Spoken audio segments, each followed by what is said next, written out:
Hello, ladies and gentlemen. Welcome to Video Game Choo-Choo. I'm Mike Casamano. I'm back. I'm sorry I was sick, you guys. That's on me. Don't be sorry, Mike. That's on me and my immune system. Dude, definitely be sorry. That is definitely your fault. Yeah, it's on me. My apologies if I still sound kind of ill. I am well enough to leave my bed, but I still got some crap in my system. I got John Michonski here with me. I'm here to pull you through, Mike. I'm your emotional support. Legally Johned, as he will now be known by me forever. I don't get that. Legally blonde, but with John. I mean, I know, but I don't, like, I just have have fun lawyer. putting your name into things. I'm not your lawyer. Why not, John? You are the greatest legal mind of our generation. That's true. I did beat all of the Ace Attorney games. It's true. You are the head of waifu law. That is also true.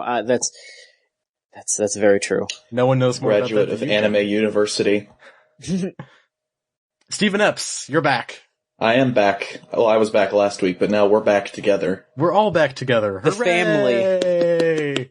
The gang is all here. Right. Yes. We were going to have Tales of Games on, I guess. Stephen told us yesterday that was happening, so now we have time to prepare and get some stuff we were done. going to have fantastic independent game studio Tales of Games with us. Creators of such gems as Barkley Shut Up and Jam Gaiden and Barkley 2. But they ended up canceling on us, so next week we To be fair, that's what I would have done in that situation. Yeah. Like, once they found out who we were. Oh, god fucking damn it. This podcast is awful. How you guys doing? I didn't get to catch up with you last week. How was the week? How is life going? I've been sick. So, Join the all club, of us have my been friend. sick. Join the club. I was sick too. I think we were all sick. Yeah, but I was we all got each other Michonski. sick over the internet. Yeah, you were bedridden. I was just lazy. You were most certainly the most sick, Mike. Yeah. There is no arguing that. But we were all win the illness contest. I am the illest Choo-Choo member. Hell yeah. Yes. So it's good. John, I hear life's been going pretty good for you, John. I guess. It's been going pretty good for old John Michonski. Yeah, things are looking up for old John Michonski. Everything's going good. Yeah, I don't know. I mean, things have been. Your life is going well. I've been. What are you doing here, Mike? Are you trying to make me talk about experience? Are you trying to make me bring up personal things on the podcast that I don't think I should be talking about very early on in this personal thing? He's just making fun of you for having a life better than his. That's not hard to do, in all fairness. The bar has been set very low. John, in your great and wonderful and happy life, have you found yourself playing any video games? Yes, of course. I mean, any good happy life involves video games. Yes. Oh, absolutely. Yes. I don't know how to live otherwise. As you can see from the three of us. Yeah, we're all very well-adjusted, happy lads. I genuinely don't know how to be happy without video games. This is absolutely true. I have been playing more Persona 4. The golden version. I just beat Kanji's dungeon, and I'm still enjoying the game. Nothing really else to say about that. I think my greatest accomplishment though is playing through Kanji's dungeon while I was sitting across from my racist, sexist, homophobic grandfather at his birthday dinner. So I'm pretty happy about that. That's great. Yeah, that was pretty fun. What else have I been playing? I'm still trying to grind for a shiny Durant in Pokemon X. I have hatched about 200 eggs. Yeah, I kinda gave up on my hatched shiny Abra thing once I got bored enough. But John, you have like a system where you like jabbed a penny under the circle pad or something? What are you doing there? That's pretty much it. You fill up your party with eggs, except for one Pokemon that knows fly, and then you go to I don't remember the exact name of the city, but it's where the Eiffel Tower thing is, and you just go around it. You jam a penny into your circle pad, and you just go around over and over, and then you could just do other stuff. So I could watch The West Wing while hatching some eggs. Of course you can, Mike. That's a good idea. Watch a better show, like Breaking Bad. Breaking Bad is really good. I don't know which I like more. Breaking Bad is really good. It's a tough call. I'm not gonna legitimately talk shit about The West Wing. I haven't watched it as much as I've watched Breaking Bad, but it is pretty good. Both of those shows are really fantastic. Breaking Bad's shorter though. If I had to recommend people start on the short one. Because all of Breaking Bad is worth 3 seasons of The West Wing in terms of length. Mm-hmm. How are you liking Breaking Bad, Steven? I'm liking it a lot. I just started season 3, and okay. Man, every time I sit down and watch that show, it's such a good fucking show, but every time I get done, I'm always depressed. I feel like shit. I don't know what it is about that show. Oh, that's not going to get much better. Yeah, that show makes me feel awful, and it's great. Yeah, especially at the end of season 2. Oh yeah, God. Was that the end of season 2 where Skylar dropped the bomb? That one? Yeah, I think so. Yeah, I was just what? Fuck! That show is really good about ending on big what fucks, you know? Mm-hmm. So. Yeah, it's fucking crazy. Absolutely. Let's see, I guess this Steven, is my you're turn. Cutting out a bit there. Am I? Well, it's fine on the recording, so I don't know. Right. I guess this is my turn to talk about what I've been playing lately, which is, I'm sorry, I forgot to ask John if he was done. Oh, damn, that's right. Done, John? I just kinda steamrolled right over you there, buddy. No, it's fine, because I don't think I played much else. Oh, okay, yeah, no, I did play something else. I played Tokyo Jungle. I bought Tokyo Jungle a couple days ago, and I started playing that. It's a very odd game. I mean, I'm not saying anything groundbreaking calling Tokyo Jungle an odd game.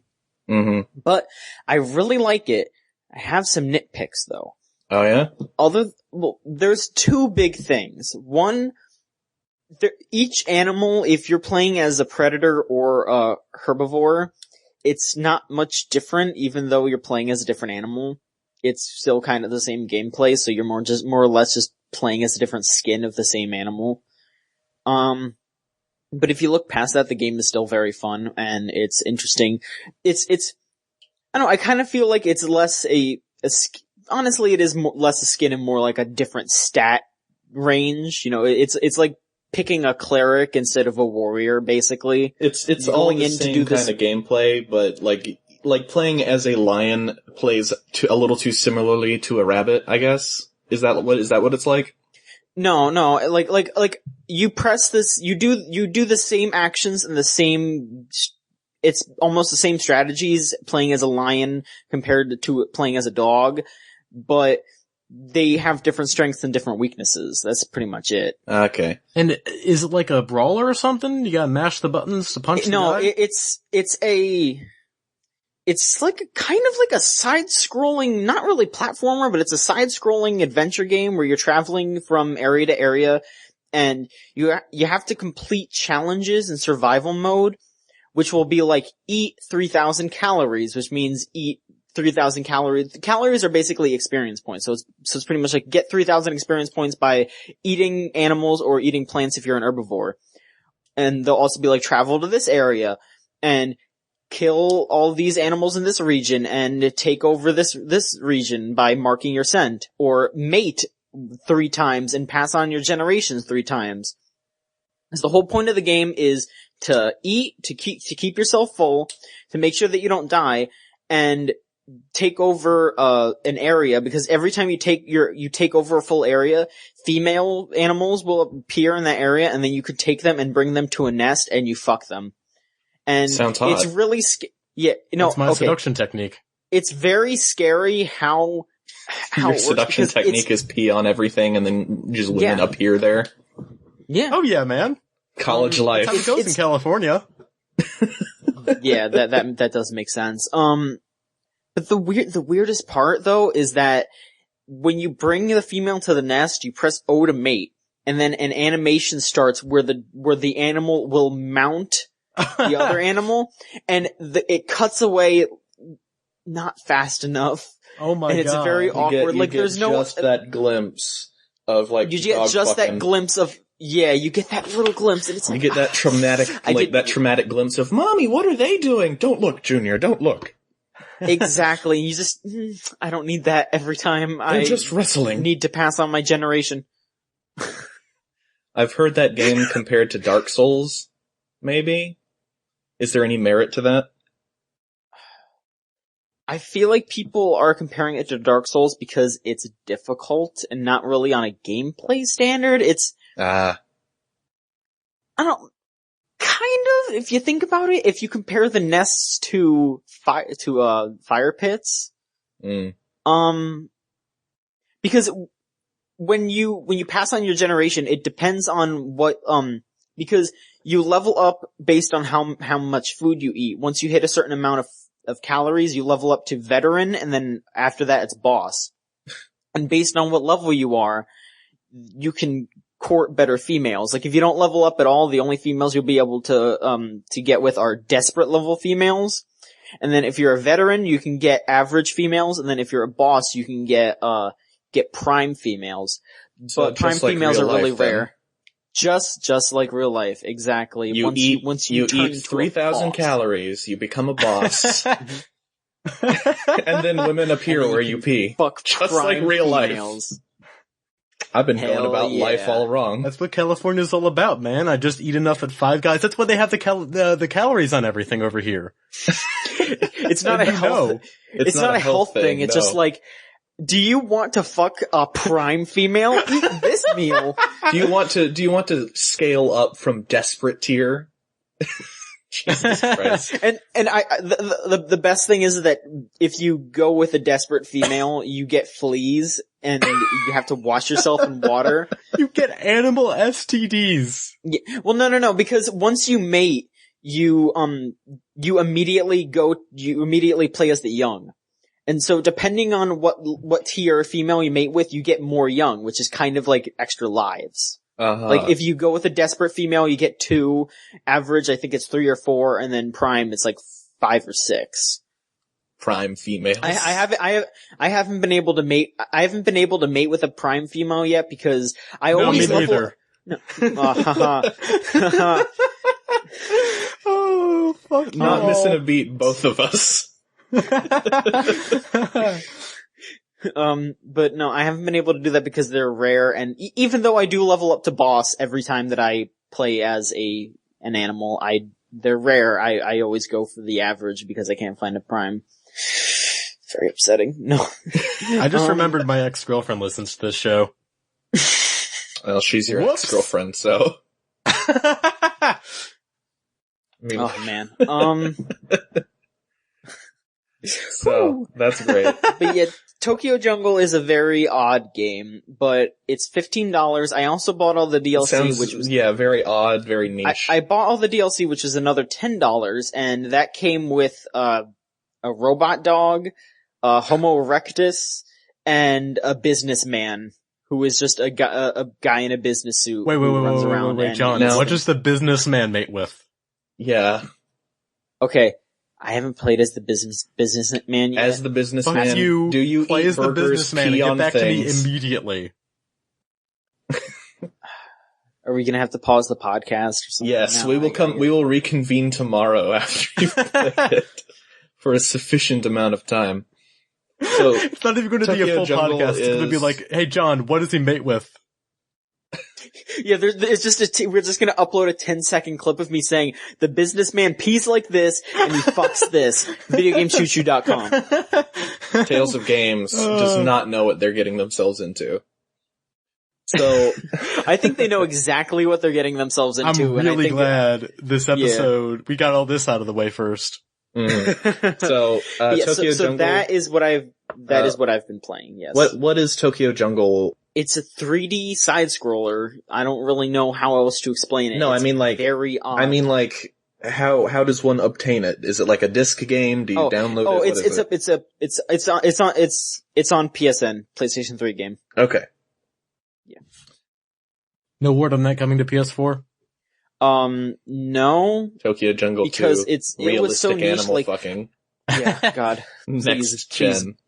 Bless us with that. Please get excited for Tokyo Jungle 2 on the PlayStation 4. Oh, I would legit be excited about Tokyo Jungle 2 because I feel like they would fix, or I would hope that they would fix my big complaint with the game, is that challenges don't stack. Like, for example, when you start out, it gives you your first challenges once you survive for 11 years. 11 in-game years. So, like, a year in-game is about 15 minutes. Mm-hmm. Yeah, so when I turned 11, my dad just came to me and said, "Son, I have some challenges for you." Yeah, eat this many calories, pee on these things, and fuck someone. Go for it. No, so once you hit 11, it gives you, like, the 3 challenges. But then, once you complete those challenges, you can see what the next challenges are once you hit 21 years of age. But anything you do that is included in those challenges doesn't get added to it. So, for example, if you eat something, like if you eat the 3,000 calories that you need to eat to level up or to finish the first challenge, if you eat something in between year 11 and year 21, it doesn't count toward anything in year 21. So you have to travel all across the land to wait for prey to respawn before you can start eating again. That's weird. So it's really weird, and I feel like it's to promote you moving back and forth and continuing to reclaim land so you can keep generating more animals. But at the same time, it's just not a fun way to play that game, and it limits how long you can stay alive, because I finish all 3 challenges and I still have another 2 or 3 years in me, so I end up starving for a year or 2, waiting for things to respawn before I can start going for the next challenge. And it's not very fun just sitting there dying. Much like real life. Well, I'm glad we got back to you, John. That was some good Tokyo Jungle talk. Yeah, I completely forgot that I played that, because I played it for 3 hours a couple days ago, but I'm glad that I played it when I did, and I'm glad I could talk about it. Well, Steven, what have you been playing besides the increasingly poor decisions of Jesse Pinkman? Okay, well, aside from playing Breaking Bad on my PlayStation 3, I've been playing a lot more Pokemon than I have been before. I finally, actually sat down and played the game proper with no distractions. I beat the fighting type gym, and basically my entire experience with the fighting type gym was I sent out, what's the sword Pokemon's name? I just have him named Sword, so, whatever that one is, he's Ghost and Steel type, so literally nothing in the gym could actually hit him. So, I just kinda walked through that gym. I didn't even pay much attention. Let's see, what else have I been playing? I've been playing, Jetstream Sam and Blade Wolf DLCs for Revengeance are free now. So I played... really excited about that. Week. Yeah, I played a good bit of Jetstream Sam, and I got my ass completely handed to me. Cause Jetstream Sam, he plays completely differently from Raiden. An entirely different moveset. His moves are slower, enemies are more aggressive. It's a completely different character action game. So you go into Jetstream Sam having beat Revengeance on hard or very hard, and you're like, oh fuck, what is this? I don't know how to do fucking anything. So, I have not finished that yet. And they don't give you a decent tutorial? They give you a decent enough tutorial, but because all of the very basic stuff is the same, but they don't really give you any kind of opportunities to figure everything out. They just kinda dump you into it. They expect you to, oh, well, you've beaten Revengeance, so you should be able to get into this pretty easily. It's not that true.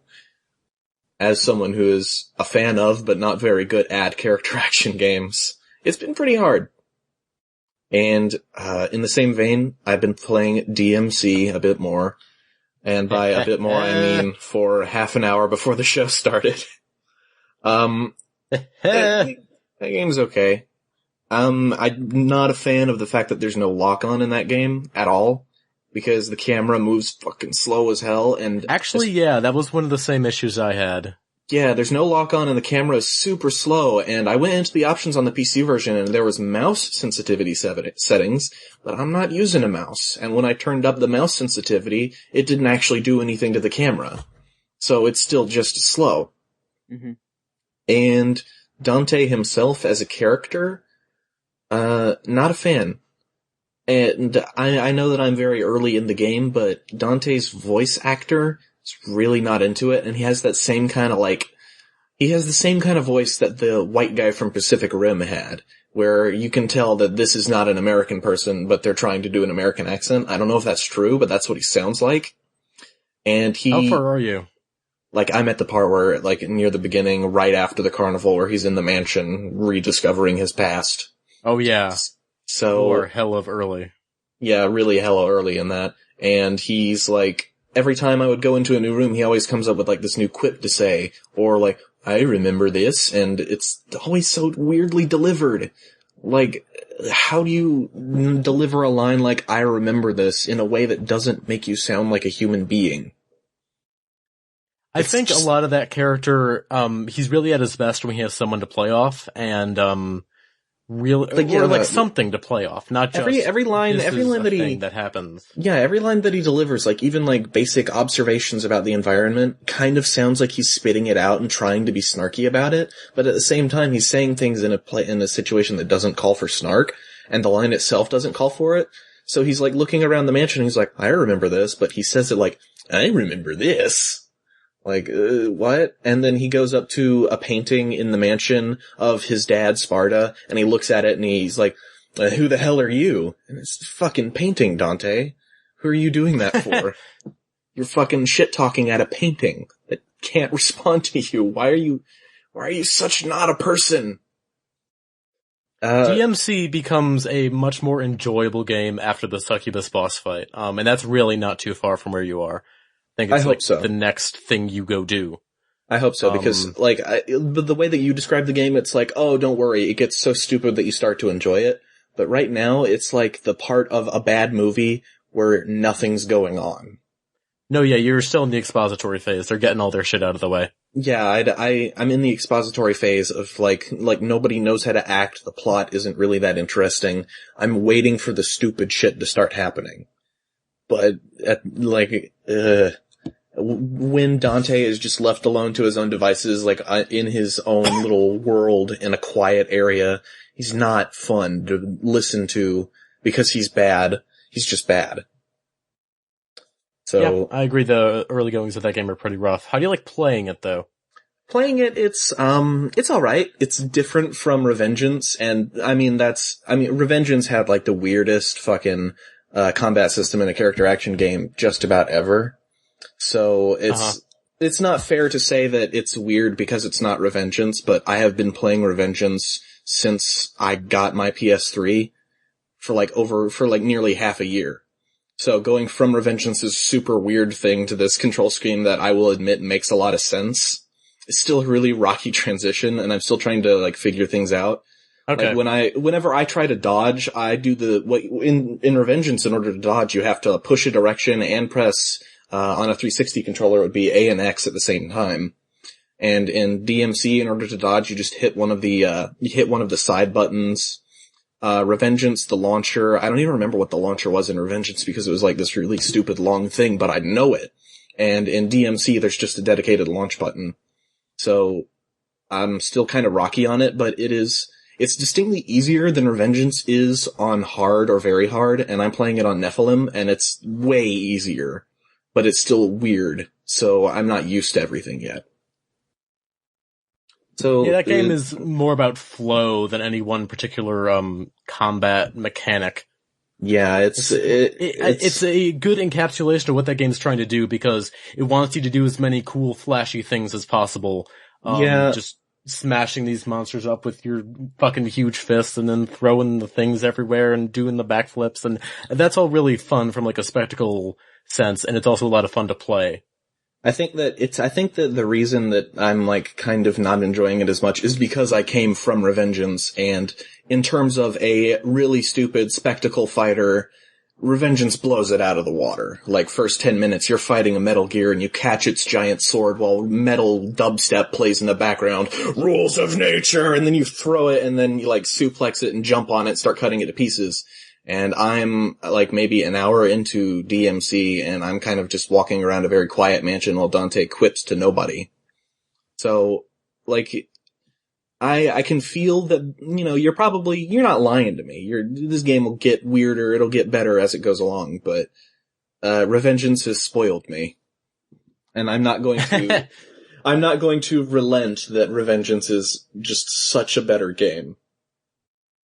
I'm still really excited to play that. You haven't played it yet? No, all my video game shit's back at my house, except for my Vita and 3DS. Okay.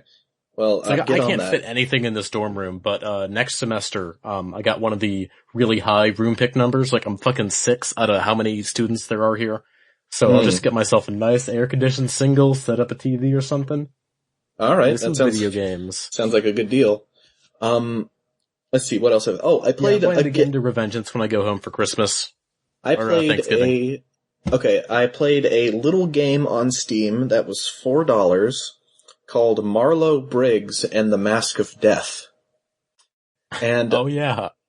This game is what I like to call... That game is stupid.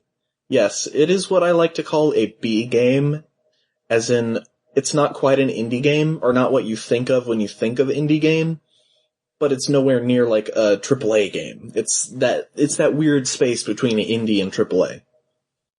Kind of like where Call of Juarez, Gunslinger, and... Like a B-movie. It's like a B-movie.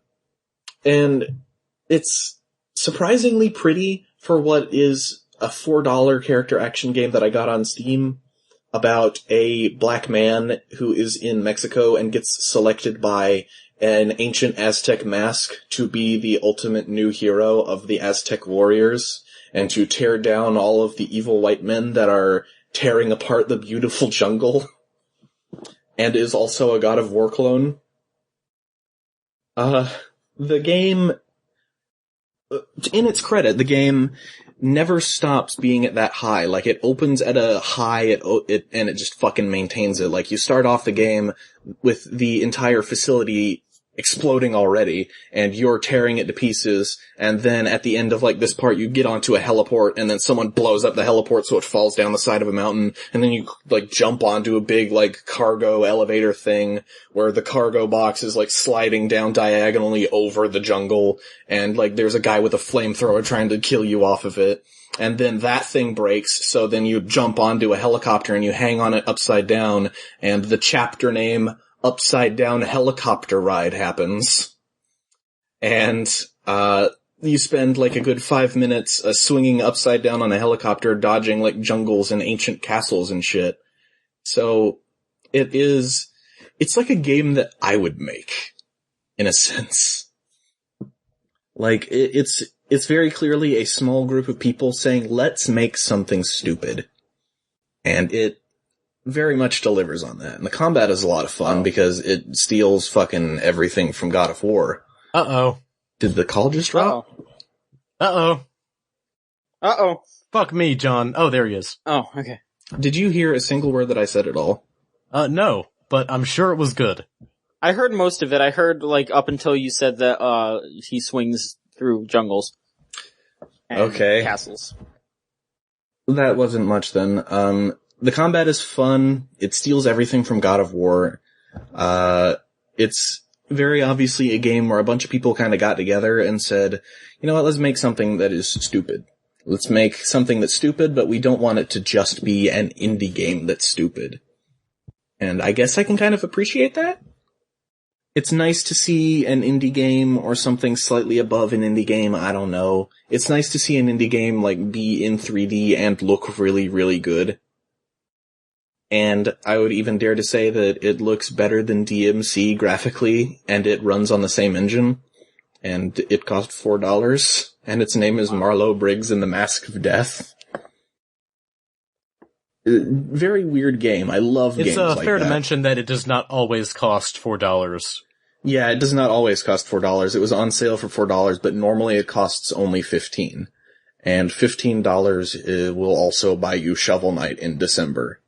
And while I'm not dissing on Shovel Knight or any of the other games that I paid $15 for, like Angry Video Game Adventures, it's still, like, it's really good for $15. And it looks really good for what might as well be an indie game. I'm really liking the proliferation of, really good $15 downloadable titles. Like this year alone, you got Marlow Briggs, you got, AVGN Adventures, you got the Blood Dragon, you got, Gunslinger. That's some good shit Absolutely. right there. Yeah, I really, really like this price point that's coming out, where for $15 you get a solid, 7 or 8 hours of really good game that actually looks good, and in some cases, it's not just a little retro platformer. And don't get me wrong, I love little retro platformers. I think they should be cheaper. Always think they should be cheaper. Yeah.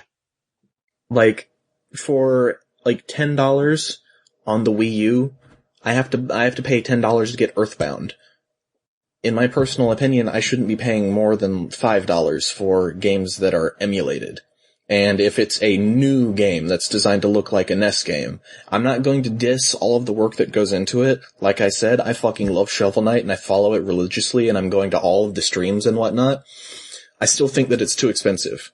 And yeah, $15 for that game seems a little iffy, but we don't have it in hand yet. Maybe it's gonna have a shit ton of content. Maybe. I kind of judge how much a game costs, how much a game should cost is more about, how long it'll last you, in my opinion. And for AVG and Adventures, I've squeezed way more time out of that than I have any right to.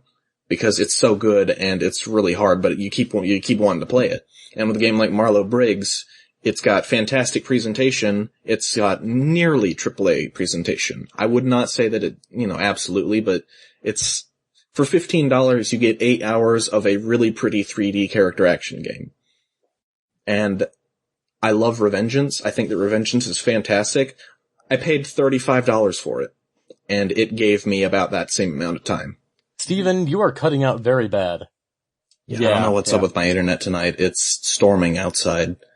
Or not really storming, it's just really windy. You can't hear me at all. I can hear you fine. Yeah, my internet's been really weird tonight, and it's super windy and 14 degrees outside, so. Well, that's scary. Yeah.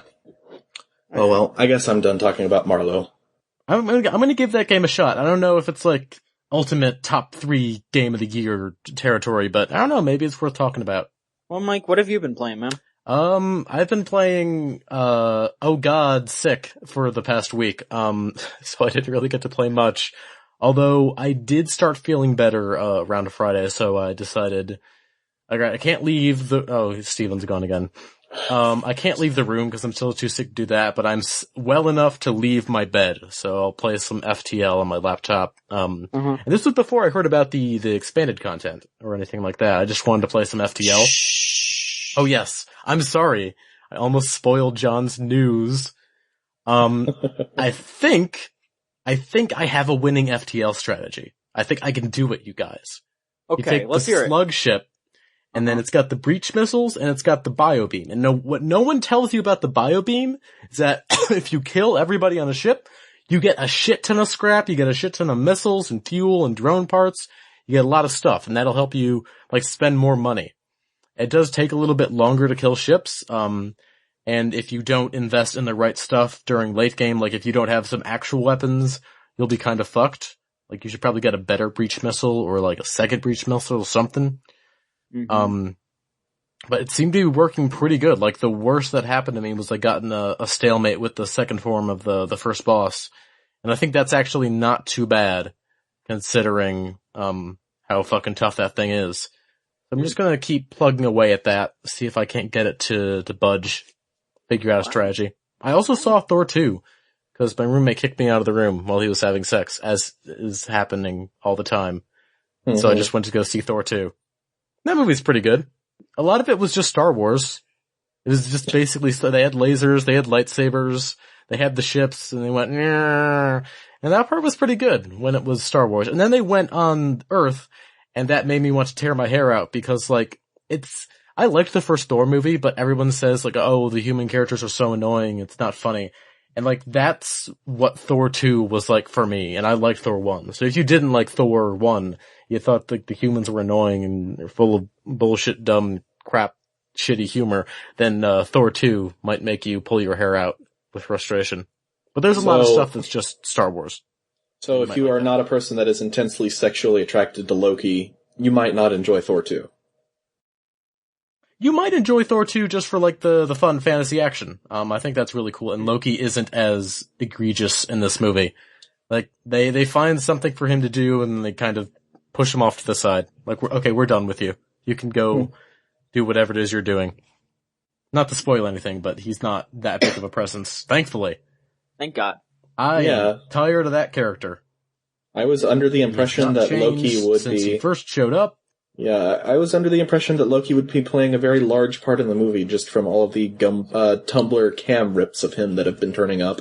He does some cool stuff. Like, he is in there, and he does some stuff, but it's a Thor movie. They want it to be about Thor punching the Ninth Doctor. Okay. Alright. Also, it's worth seeing for a couple pretty good cameos. Alright. And if you like Marvel movies, you're gonna see it anyway. What do you need from me? So I guess that's about all on my end. Jonathan Michonski, you got any news for us? I got plenty of news, but I want you guys to do your news stuff first, because I got lots, and you guys have few. You have small news, I have large news. I am newsman, you are baby news boy. Alright, I guess I'll start, because I have the thing people care about the least. Okay. I mean, holy shit, do none of you care about this, but I'm gonna talk about it anyway. Star Trek Online is getting a Mac client, so finally I can just run it on my Mac through a native application, instead of having to bullshit around. Wow. Zipper. Yeah, Star Trek Online still legitimately exists. not even aware that game existed. No, it's real. Wow. It's alright. I remember that you made me play it for a night, and I played about 15 minutes of it, and I wanted to die, so I uninstalled it immediately. Goddamn you, John. Goddamn you. Mm-hmm. Well, it's pretty good, if you like the Star Trek Online. None of you care. Steven, what do you got? I don't think I could potentially top that, awful news. My news is that, as of today, this recording, happening on November 12th, 2013, 11/12/13 if you're in the States, big event, in 2 days, Senran Kagura Burst will be out on the Nintendo 3DS. That is a game about large women's breasts bouncing, and also ninjas are in it. And I have no idea why it's getting localized into English in the slightest. That sounds... But in terms of actual news, yeah. Sounds scary. I don't know, I just think that's so... Yeah, in terms of just why, you know? Why did the people at Xseed look at this game and think, you know what, this is a game where you play as a number, up to 5 very busty ninja ladies, and combat, your health is determined by the amount of clothing that you're wearing. Like, what was the meeting? What was the meeting that said, yes, we're going to bring this to the United States. This will go over well on the Nintendo consoles. So, I'm probably going to play that. I don't know. If maybe someone will give me a copy of it, I'll play it and then I'll be able to laugh at it.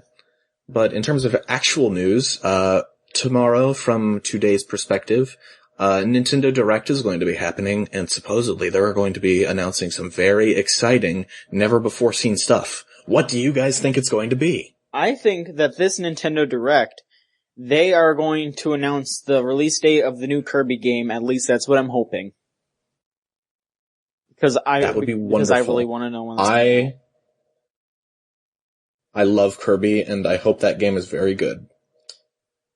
I personally think that they might finally be announcing Miiverse for the 3DS. Well, they did, announce that, but I hope that they give some kind of actual release date. Like they announced it in the sense that, there was an interview where they said, yeah, we'd probably do that at some point. I hope that this is the big surprise is they're finally putting an account system on the 3DS, and there's finally going to be Miiverse, and I'm finally going to be able to sign into my 3DS with the name Inferno Cop, and all of my games will be there. No matter what console I'm on, I'll be able to play my games, because they won't be tied to the console anymore.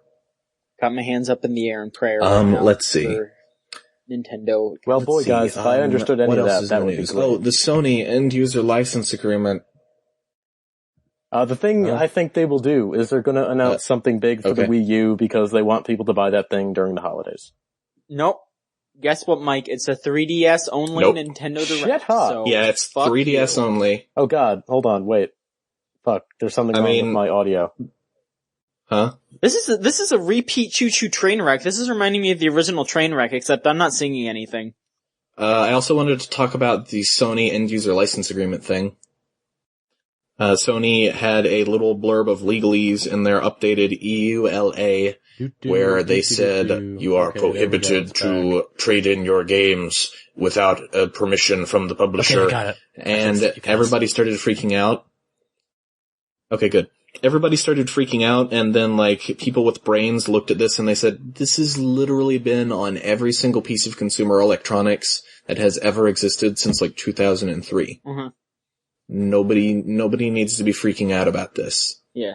But people are, of course, putting up headlines like, after Sony said that you can, now you can't. I guess you only have the Xbox One now. Like, no. No. That's not how this works, and I know you're doing that shit on purpose. You know, guys, I'm just going to title this episode, Did Sony Lie? ? And then just say no at the beginning. No. We'll get all the hits on N4G. No, they didn't. But yeah, that's just a big ball of nonsense, and Who at Sony is really a murderer? And then just at the beginning of the episode, I don't think anyone is. I hope not. God, I hope not. I don't think anybody in charge is. I mean, statistics, there might be a murderer there, but I don't think he's making big decisions. I think he might be the janitor. Or he might be like Patrick Bateman and be like the person in charge. Adam Boyes is Patrick Bateman. Oh, speaking of, Jeff Gerstmann of Giant Bomb, aka the one who accidentally birthed Choo-Choo, he directly asked Adam Boyes, like, hey, what's up with this? And Adam said that Jack Tretton saying PlayStation supports used games at E3 counts as the permission, so there you go. Mm-hmm. There you go. I think that Sony needs to, like, come forward and make an official statement on it. Like, just come out and say, no, this has been in the EULA since, like, ever. You need to stop freaking out about this. Because if they don't, because they're never gonna do that. That was their big stupid thing at E3 last year. So, they just need to, like, come forward and say, no, you're being fucking stupid. Whoever dug this out of the EULA is a moron. I caught myself. I'm making myself better. Whoever, like, dug this out of the EULA is a moron. Just don't freak out. There's no reason to. I also don't think there is enough Why of a would freak we out make for them that to our big actually thing? Make a comment. I think this is just, like, niche people, mostly Microsoft people trying to I think they get need people to go crazy. Mm-hmm. I know, but I think they need to like, come forward and say, no, this is a bunch of bullshit. Because if they don't, then, like, the people that are doing this, who may or may not work for Microsoft, might start to step their game up as the console launch is, like, a week away. Like, I'm not saying that it's Microsoft doing this, but it's probably Microsoft doing this. Because the Xbone's EULA, evidently, I don't know if, like, their EULA is out yet, but no, if it's in there, nobody's freaking out about it. It's just in the Sony one. So, I don't know. Yes, Steven, it's definitely Microsoft. It is definitely 100% Microsoft, in my opinion. Conspiracy, yes. Conspiracy? Definitely. I just think that Sony should, out of, like, common courtesy, just, like, come forward and say, no, you're being fucking stupid. We would never do that. I guess we'll see if it's a real problem. Because you'd be surprised, like, the comments I've been seeing on those articles. I haven't seen enough people freaking out about this to gauge interest, I guess, for lack of a better term. Like, I've seen closed forum threads where a person will post the article, and then, like, people will comment on it and say, oh my god, I can't believe Sony would do this. I guess it's the Xbone for me all the way. And these are, like, not newly registered members. So, stupid people are falling for it, even though the thread gets closed and the person that made the thread gets banned. So, don't underestimate people that are stupid enough to buy Xbones. Steven, from our experience on TFW 2005, there are many stupid people on forums with many posts. I think you and I both know that for sure. So, we both definitely know that for sure. But still, they need to come forward and say something before this makes it to normal people that actually matter. What about you, J. Mitch? You got news? Oh my god, guys. Oh Mitch. my god, I have so much news. Oh, it's too much.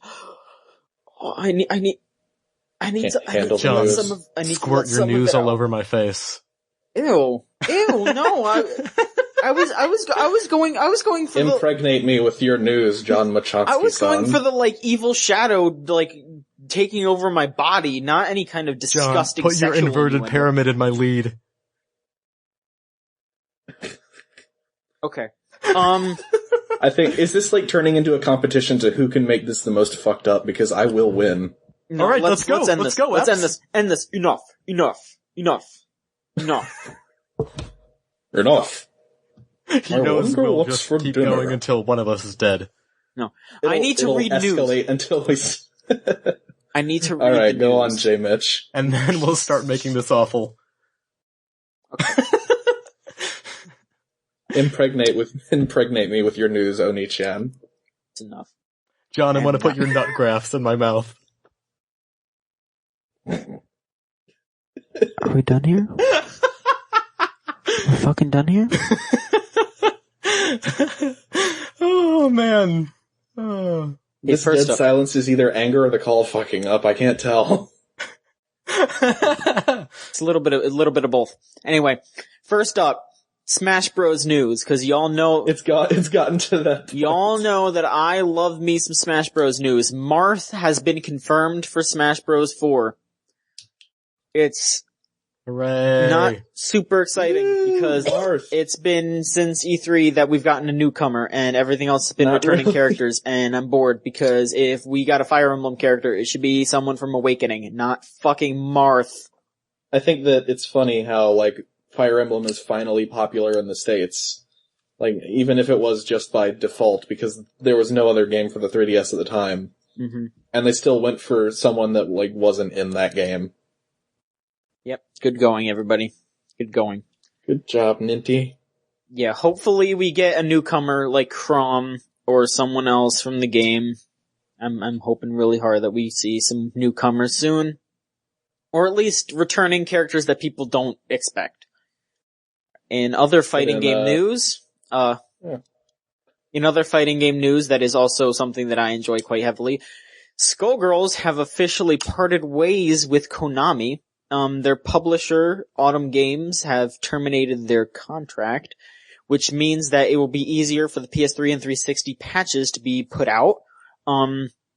The PS3 version will be coming out sometime soon, but the Xbox version will take longer because Xbox patches always take a million years. Autumn Games will be Skullgirls' publisher on the PS3, and for the Xbox 360, Marvelous will be doing the publishing. The delay is nearly complete. And soon console players will be able to play as Squiggly, much like PC players have been able to for a couple months now. And speaking of PC players, the Skullgirls beta just updated recently and added Big Band. And that's literally all I know about that story. Yeah. Big Band is in the endless beta right now, but he's very incomplete and can crash your game if you're not careful. So it's not really anything to go crazy about. They don't have any of most of the frames aren't even inked, and there's no voice acting or anything. It's very, very, messy, but it's cool if you have the beta. If you gave to the Indiegogo, you can see Big Band. Yeah, I gave $40 to that Indiegogo, and I still don't know how to play that game. Go me. Good work.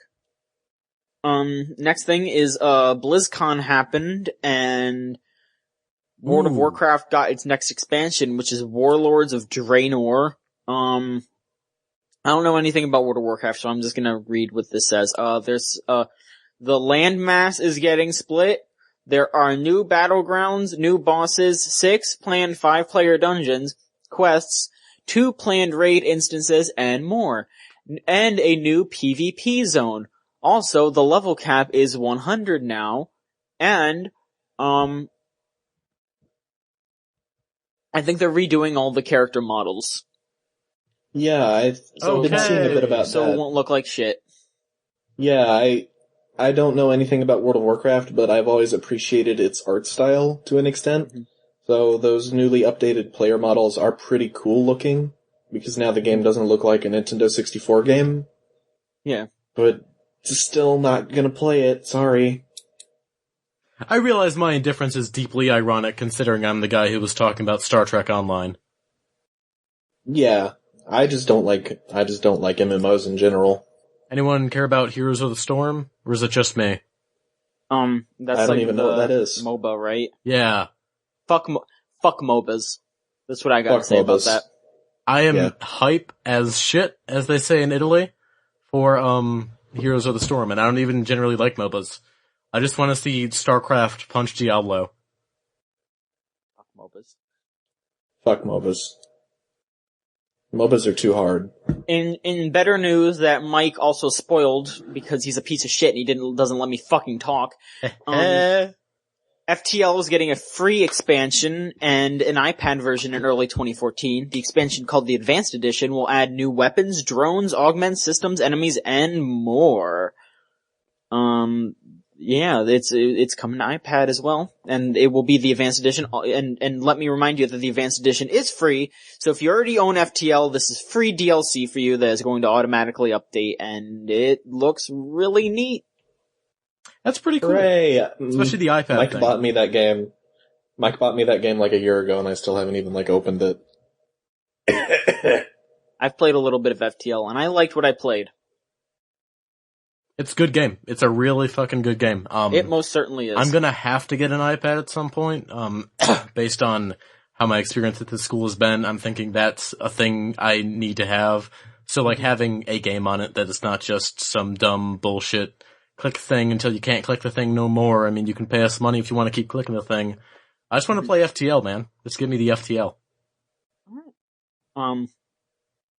Next up, the Humble people, like Humble Inc., released the Humble Store, which every day they put up a new batch of games that are discounted. Imagine a Steam sale every fucking day. And 10% of the price of each game is given to charity. Those games are kept up there, so you can continue to buy those games even though they're not discounted anymore.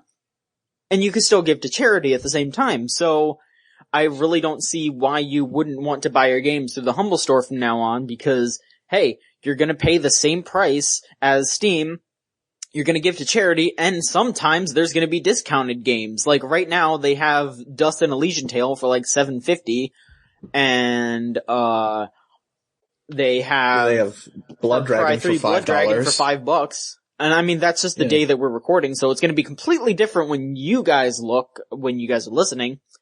But, like I said, it's a very, very good deal, and I think it's super cool that they're doing this. Yeah. I've been hearing, though, a lot of people on Twitter and Tumblr are kind of getting into some kind of stink about the Humble Store. Because the charities, like, you can't pick which charity you want to give to, and Child's Play is in that list. And Child's Play is affiliated with Penny Arcade. And I think that while I can understand not going to PAX because you don't approve of Penny Arcade, I think it's kind of really shitty that they're saying, no, we're not gonna donate to this charity, it's fucking Penny Arcade. Like, it's still a charity. The money still goes to a good cause. I get around that by donating to other charities. Yeah, the thing that people are getting upset about, though, is that you can't pick which charity it goes to. Like, it just goes to all of the charities that they have listed. Like, to be perfectly honest, and this may sound like an awful thing, I would rather my money go to the Red Cross than Child's Play. Yeah, I mean... Like, there is a horrible tsunami happening in the Philippines right... No, not a tsunami, fuck it. A typhoon happening in the Philippines right now. Red Cross is over there helping out. I would rather know that the money from this sale goes to helping people not die, as opposed to just giving some people a video game. And I understand that sounds callous. I understand, like, if you follow down that train of logic, then what we're doing here is monstrous. But, in this very particular situation, I don't know, that's just me. I'm still not entirely comfortable with Penny Arcade, but I get around that by donating to other charities when I can.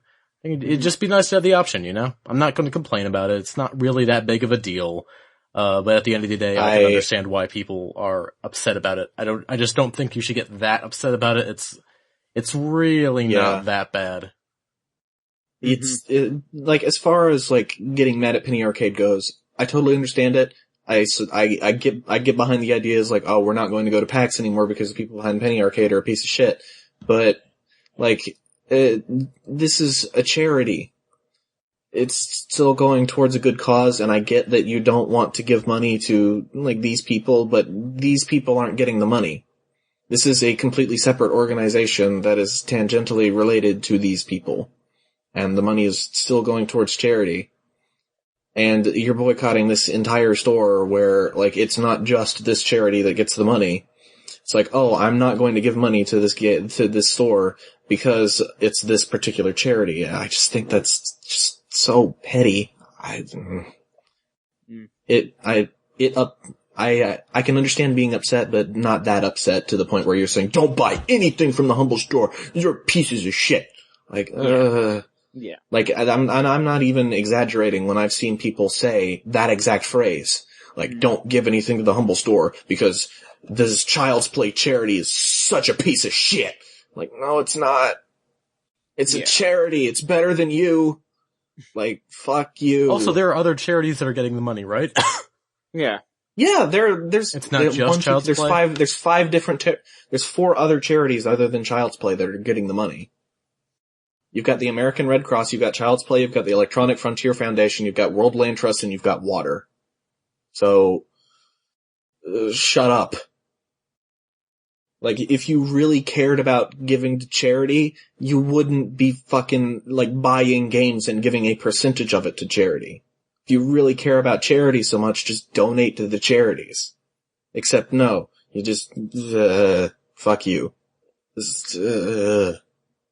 Got any other news, Makes me Johnny? mad. Oh, plenty. Let's see here. Amazon has launched a PSN storefront with digital codes, so you can use Amazon money to buy PlayStation downloadable games for PS3, Vita, and PS4, and all downloadable content for all those games. Right now there's more than 100 games and other items on this storefront, and they are adding more every day. And to celebrate the launch, Amazon is offering a $5 credit for each for select titles purchased. So go on there and buy some stuff. That's nice, but at the same time, I don't really get it. Because, like, why would you have the storefront? I mean, I guess unless you don't want to turn on your console to buy these games. Alright. In which case, that makes sense, but, like, you can use PayPal on the PS3 now. Like, you can use PayPal right now to buy things on PSN right now, too, and you can't use PayPal on Amazon. It's just... Yeah, I get why it's there, but at the same time, I kinda don't... I don't know. I'm just kinda wibbly on it. Mm-hmm. It's like you said, Mike, your PS3 is in New York City right now. So if you wanted to buy, like, Assassin's Creed 4... Oh, fuck, I wish. Or whatever, if you wanted to buy, like, Assassin's Creed for the next generation console, you could give them the money, get your code, and then put it in there later. But at the same time, they never run out of digital download games. So, yeah. I don't know, shrug. It's a convenience, and I guess I'm just kind of picking apart a convenience. So, I don't know. Yeah. It's a bit of an odd thing. I got 3 more things here. Metal Gear Solid 5 Ground Zeroes will have PlayStation exclusive content. Of course it will. Kojima accidentally tweeted a leak that, a TV said that it would have exclusive content. Nobody really knows if that means that there is going to be exclusive levels or exclusive downloadable content, or if it's going to be like a costume or something like the Ape Escape minigame from Snake Eater. Nobody's really sure yet. But we'll find out soon, most likely, since Kojima is at the Sony event in New York right now. So we'll find out soon. Awesome. Yeah. Okay. Last 2 things. Pokemon soundtracks have been put up on iTunes for $10.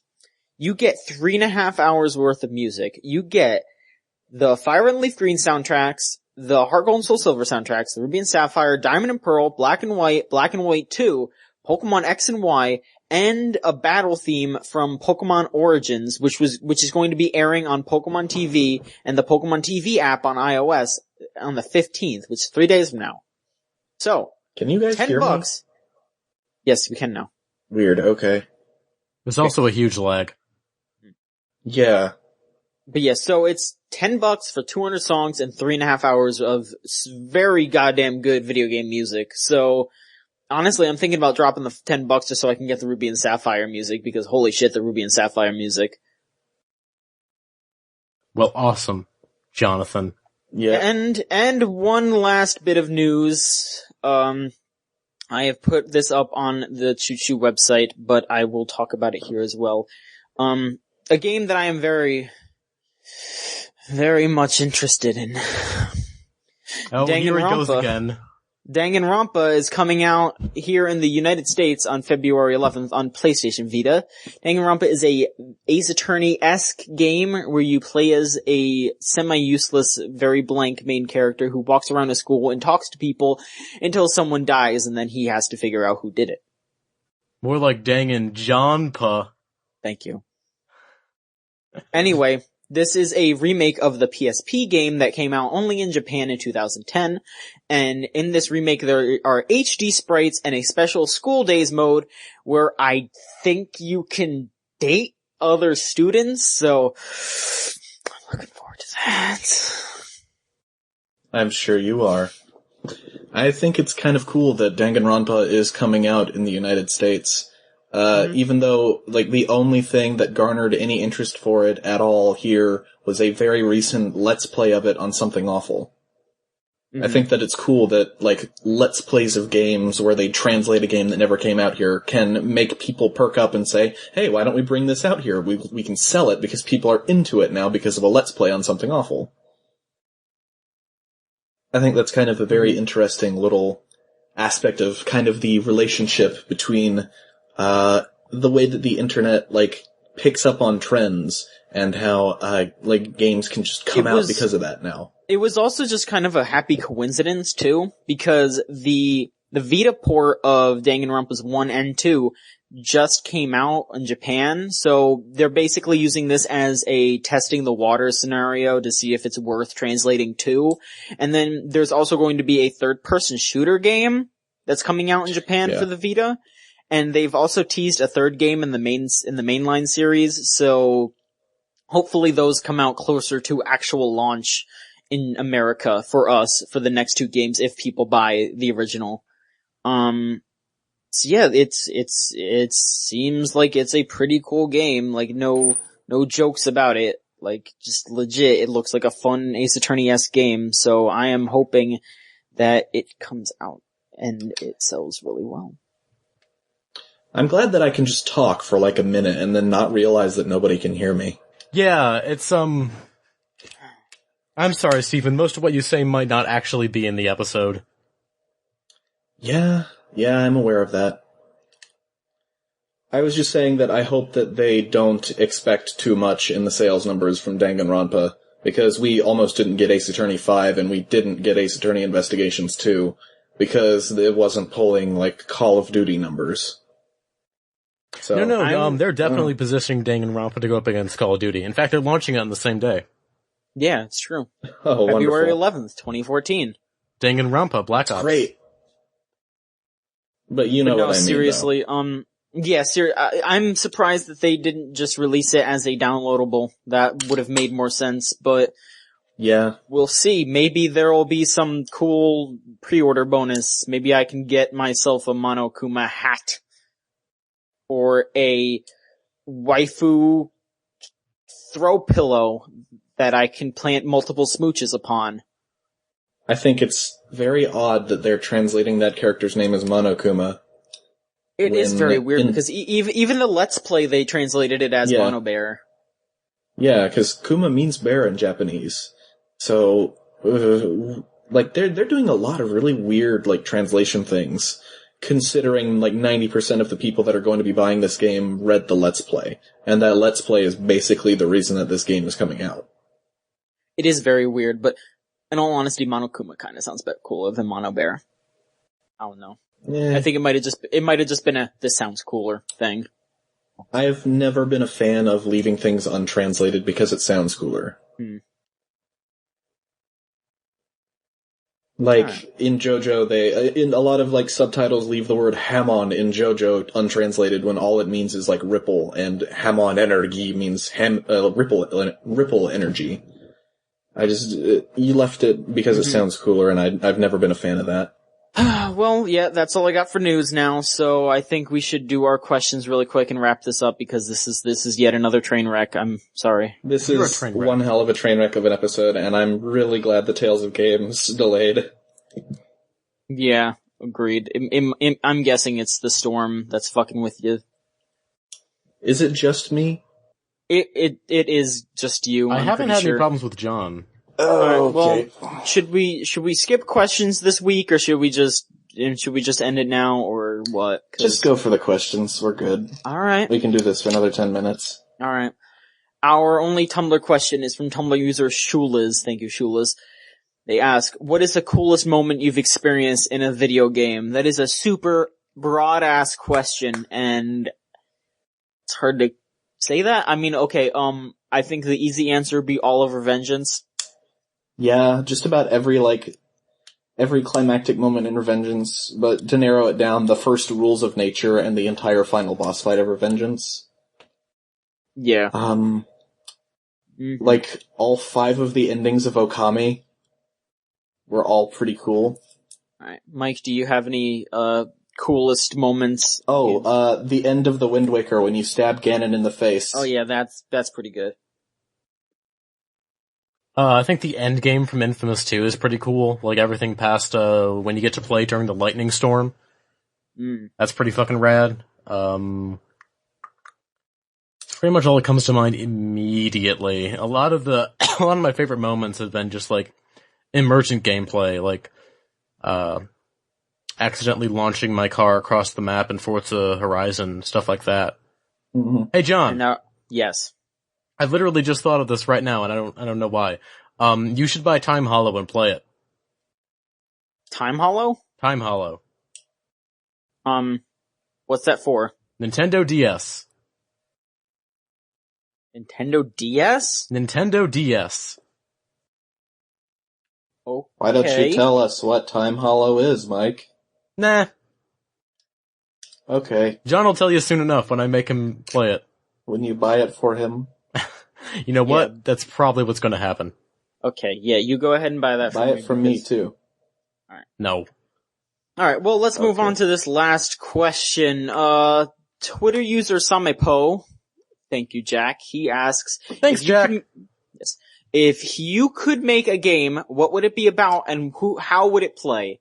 Also, can it be a guest one day? Thanks. No, you can't be a guest, I'm sorry. But, if we could make a game... If I could make a game, it would be, I would just put Travis Touchdown in Smash Bros. 4. There you go. That's it. There you go. And he would play like a sword character, except his down special would be charging his katana, and there would be a katana bar next to his character icon his attacks would grow weaker as he lost charge, but instead of, it would be based on over time and not by him hitting you, so that way it wouldn't really, be a detriment getting combos, because, like, it would suck if you were doing a sweet combo and then you just immediately had no power to kill anyone. That would suck. But, hopefully that makes sense. Okay. Spider-Man the movie, the game, Spider-Man 2 the movie, the game in HD. That would also be a very good game. If I were afforded the opportunity to create a game, I would make a game where you play as a character that kind of travels between different stock worlds, like different kind of stock settings. Like, for example, the game would start off and like, oh, you're in a regular city, and then like fucking Sailor Moon comes out of nowhere and you have to fight Sailor Moon because, spoilers, you're the bad guy and the boss is the hero of this kind of world. And then like once you beat the Sailor Moon of that world, like you've beaten the hero, you move on to a different world, a different kind of setting. It's like, oh, now you're in the big fantasy setting, and there's a spiky-haired anime kid and his entire party, and now you have to fight them in this kind of world with, like, new game mechanics that kind of match it. That would be my ideal kind of game. That actually sounds really cool. Wow. I'd play that. And I don't know how the gameplay would be. If this game ever came to light and I was allowed to make it, it would probably be enormously expensive and really fucking stupidly complex, because I would be like, okay, well, for the Sailor Moon world, I want a orchestrated soundtrack that has like fake Latin in the lyrics and it sounds like the Madoka soundtrack. So let's get that person. And then for the, like, world where in the future I want an entire set of songs that are completely and utterly thematically different, so we would have to hire, like, completely different people for, like, each part of the game. So my idea for a game would be stupidly expensive, and it would probably never ever happen. But that is the kind of game that I would like to play. Just get Miracle of Sound to do all the music. There you go. Mm-hmm. I think, for kind of a serious answer, I think Prototype 2 comes very close to the kind of game I would play, because I really like verticality in my action. I like being able to jump over the stuff and punch the guy in the air. But, I guess take sort of the traversal mechanic from Prototype 2, maybe add guns to it or something. I don't know. I can't, whenever I imagine making a game, I can't get over the idea of being able to run really fast, just like jump over a building. Like, for me, that's always been the most fun I've ever had with a game. I mentioned Spider-Man 2 earlier. There's a lot of really cool traversal stuff in Infamous and Infamous 2. I just like verticality. Yeah. Yeah. I suppose for, like, my game, I've completely and utterly put out of my mind the idea of the gameplay, and I've just always thought, like, oh, what would it be like stylistically? So maybe we should work together. You work on the gameplay, and I work on, like, what the game looks like. Because I just think my main idea for the game is just, like, I think it would be really cool if you could have this one game with so many different visual styles in it, like, represented. Like, if you would travel from the magical girl world, everything looks all anime there, and then you go to a different world and it looks completely different. Like, that's the main idea, is like the look and the sound of the game. So you work on the gameplay, I'll work on the visual design and the sound design, and John can work on designing waifus for it. Yeah! I will make many adorable girls. Hey John, I got a waifu question for you. Yes, what is your waifu question? Does a waifu have to be anime?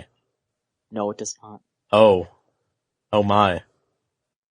So, for the official video game Choo-Choo game where you travel between worlds, we will have a Peace Walker style mechanic where you can knock out and attach balloons to potential waifus, bring them back to your mother base, and have them work in the military.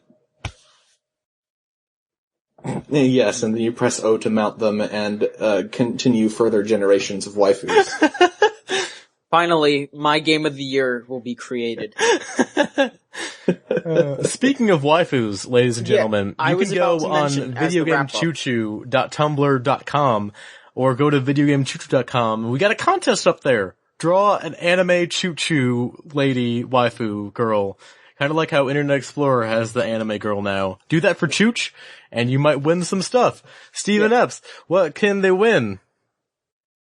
If you enter the waifu contest on videogamechoo-choo.com and you get picked as the winner, you will win a 1-minute long recording from me of whatever you like in whatever tone you like. And you will also win a $10 game of your choice on Steam from John Michonski. And you will also win a gift copy of some game. What is it, Mike? What are you giving? I forgot. Sleeping Dogs. Sleeping Dogs. You get to sleep with some dogs. Press O to do it. And if you win the Video Game Choo-Choo contest, in addition to all of those fantabulous prizes, you will also be asked to draw another version of the same girl that we can put on a shirt and then sell, and you get to have some of the shirt money. Like a significant portion of it. Congratulations, that's your incentive. All of those fantabulous prizes for drawing an anime girl. And then maybe money. Yes, you have... And then maybe money. You have another week from this Tuesday to turn it in, and then we will judge. We are going to record the podcast, and that podcast will be released, and when we release that podcast, that is when that will be the announcement of the winner. So, next week. If your anime girl is to our liking, you have one more week to draw an anime girl that is to our liking. And I'm not going to say that drawing her naked will get you to win, but it would be pretty cool. Don't do it. But you can't put her on a shirt. Don't do it. You can't put her on a shirt naked. Do it. Send it to John. Don't do it. Privately submit those to our individual Tumblrs and we will consider them. Don't send it to me. I swear to God, if you send it to me, I'm going to, whoever sends it to me, I don't care who you are, I will beat the fuck out of you. Don't send it to me. Okay, John, I'll just send you pictures of my snot. John holds the ideal of the purity of Choo-Chan very seriously. Choo-Chan needs to be beautiful and she needs to be pure. I don't need any nudes. Rude, nude, crude nudes, I don't want any of them. Put them away. I don't want to. Keep them away from me. And also, Mike, keep your fucking snot away from me too. I don't want to see any of that shit. I will whoop if you could draw your entry of Choo-Chan naked eating Mike's snot. Okay, listen. Definitely not win. No, if you will definitely not win. Listen, but I will high five you. You will not win because I will find you. I will kick your ass, and then I will find Mike, and I will kick his stupid white ass up and down his goddamn marijuana-stained street. I swear to God. Marijuana. I wasn't aware that marijuana left stains. Don't fuck with me, okay? Don't fuck with me. I like the distinction that Mike's ass is white. I'm really pale. Holy fuck, you guys. Mike's pale white ass will be kicked. I know there are marijuana stains. It's when people buy some late night Jack in the Box and just drop it on the ground. That stain was caused by marijuana, but it is not a marijuana stain. Well, I see how it is, Mr. Marijuana expert. Fucked up. I'm like the Breaking Bad of weed. Oh my God, that part of Breaking Bad where Skylar just looks at fucking Walt and she's like, "You're dealing drugs, aren't you? You're selling marijuana." And Walt just stares at her for like 5 seconds before going, "No. No, I'm not." She's like, "What is it then? Crack? Crystal methamphetamine. Oh my God." Fucking love that show so much. God. It is a good program. Wait until you get into season 4 and 5. That's when the good shit happens. I genuinely can't wait, and I know that it'll make me feel really bad, because that show always makes me feel bad. Mm-hmm. I feel like I've been physically beaten after I watch Breaking Bad. Right. This show's starting to run on a little bit, so I've been Stephen Epps. Yep. Steven, he said something good about Breaking Bad, that's what he said. Alright, well, since calls are dropping, I think we should end this episode of Choo-Choo. It was fun, even though it was train wreck to... What? We can't. Why not? Can't end the Choo-Choo, John. I can't? You can't. Never end. Mike, I'm wresting power from you right now. This is a coup. A Choo-Choo coup. A Choo-Choo. This is a coochie. How about that? Alright, before we go, just gotta say one thing. Alright. Spencer, you can't be on the podcast. Please, you can't be on the podcast. John knows who it is. I'd also like to add something onto that. Right. Okay, listen. Ash, you can't be on the podcast either. No, Ash until you start listening to it. Okay. Centauros, fuck off. John, you can't be on the podcast. Well, alright, see you guys later. Well, this has been Video Game Choo-Choo. I've been Mike Casamano, your humble host for this evening. John Michonski was here, as always. I'm not here anymore. I'm packing my bags right now, guys. I'm packing my bags. Nobody's talking right now, Nobody's talking. John's not here. I've been Stephen Epps. I've been here to some extent. To which extent, I am not sure, because I don't know how much you'll hear of him. Will probably be cut. Yeah, most of my dialogue will probably be cut because I was talking while other people were talking, but I didn't hear them talking. So, thanks Skype, thanks my internet, thanks Storm outside. Thank you all for listening. This has been Thanks, Video John. Game Choo-Choo. I'm Mike Casamano. Oh shit, fuck! This really is a coup.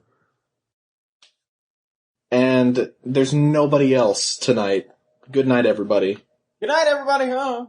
Have a time.